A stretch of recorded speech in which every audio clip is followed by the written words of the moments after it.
तभी तो हदीस में आता है कि अल्लाह से यूं ना दुआ करो, अल्लाह तू चाहे तो माफ कर दे, चाहे तो माफ ना करे, तू चाहे तो मेरी दुआ कबूल कर ले। तो कहा कि अल्लाह जो चाहेगा वही होगा।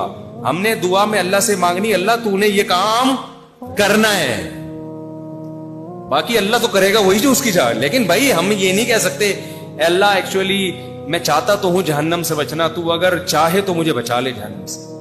ये अब्दियत के खिलाफ है। अल्लाह नहीं भाई, हम नहीं जहन्नम में जा सकते। हम अगर बार बार गुनाह हमसे हो रहा है, शैतान मरवा रहा है, हमें करवा रहा है, हमारा बेड़ा गर्क कर रहा है, हम निदामत होती है यार ये क्या हो गया हमसे, माफी चाहिए मौत से पहले पहले, क्योंकि मौत का कुछ पता नहीं है। गुनाह हो गया फौरन तौबा की तरफ दौड़ो भाई, मौत से पहले हाथ उठाने की तौफीक मिल जाए, बड़ी नेमत है अल्लाह की। क्योंकि अल्लाह जैसे गुनाह से नाराज होता है तो गुनाह से तौबा करने पर खुश भी तो होता है ना। ये निजाम अदल थोड़ी है कि जब गुनाह हुआ तो सजा दे रहा है और जब गुनाह की माफी मांग रहे हो तो फिर जजा नहीं दे रहा। वो कहेगा भाई जैसे गुनाह पे अजाब दे